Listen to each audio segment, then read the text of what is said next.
oft á tíðum þegar við erum með vefþjónustur þá viljum við einhvern hátt geta auðkennt á notendur sem að vera að nota vefþjónustuna okkar. Þá það aðeins öðruvísi en það sem við höfum skoðað áður með því að nota session og cookies, af því að það getur verið erfiðara.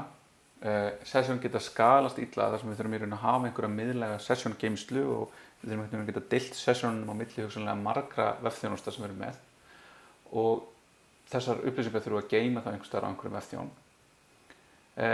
Og ef að þeim fjölgar þá þurfum við að geta deilt þeim og þá getur það valdið vandræðum. Þá vandræðin geta þá fulast í því að við þurfum að vita hvað þetta við þurfum að geta uppfært þetta og við þurfum að geta uppfært þetta milli mismunandi vefþjónusta sem að keyra. Og síðan eru öryggishættur sem eru tengdar cookies og session sem sumum líst ekki á og vil ekki nota tengslu við þetta og það bara þessi svolítið skrítið að nota set cookie til þess að eiga í vefþjónustu samskiptum. En þá yfirleitt notað einhverjir tokens þegar við erum að útfæra auðkynningu í vefþjónustu. Og þeir eru þá undirritaðir af vefþjóni og losa okkur við mörg af þessum vandamálum.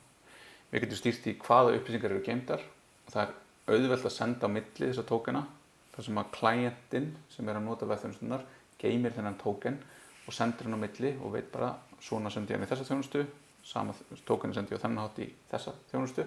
Þannig getum við til dæmis útfært single sign-on kerfi þar sem við getum eins og fyrir háskólann, við getum loggað okkur inn á Uglu, við getum loggað okkur inn á vefpóstinn og Canvas og önnur kerfi og við erum deilum þá þessum tóken á milli sem notað til þess að segja að við erum með eitthvað sem undirritað og segir þessum kerfum hver við erum. Og þá eru þessi gögn sem í tókenum sett saman með einhverjum lýsigögnum, einhverjum stillingum fyrir tókenin og svo undirrituninni. Og þetta getur þá verið hvernig tókenin rennur út. Og þessi undirritun á sér stað með einhverju þekktri dulkóðunaraðferð og einhverjum földum lykli. Klientinn fær tilbaka tóken og geymir þennan tóken og sendir síðan með hverri request þar sem á að auðkenna. Og yfirleitt þá notaður authorization HTTP hausinn. JWT útfærsla á þessu sem stendur fyrir JSON Web Tokens og þá í raun með JSON hlut sem búið að breyta yfir í tóken og þá í raun búið að base64 kóða upplýsingar þennan tóken, upplýsingar í notendan og svo undirritaði með einhverju leyndarmáli. Staðallinn hefur þó fengið smá gagnrýni og var í byrjun frekar svona bagalegar öryggishólur sem voru til staðar en í raun í dag mjög útbreiddur og mikið notaður. En notkunin þá þannig að ef við fáum tóken sem með raunverulega og sanna undirritun þá getum við vitað að sá sem hefur þennan tóken hafi á einhver tímapunkti auðkennt sig gagnvart okkur. Við geymum síðan engar viðkvæmar upplýsingar í tóken af því þær í raun ekki dulkóðar, aðeins undirritunin dulkóðuð og síðan stillum við tóken á að renna út á einhverjum tímapunkti og þá þegar þessi tóken rennur út og notandi reynir að nota hann til þess að auðkenna sig þá fær notandi tilbaka tókenin ekki lengur í lagi, þú veist að auðkenna þig aftur. Með JWT, Export og Passport þá getum við sett þetta upp í verkefnunum okkar og þá notum við Passport JWT og við notum til þess að undirrita tókenin okkar notum við pakkan JSON Web Token og þetta töluvert svipað því að nota Passport Local nema við þurfum ekki session og við þurfum ekki að serialisa notandan. Upplýsingar notandan eru geymdar JWT tókeninu.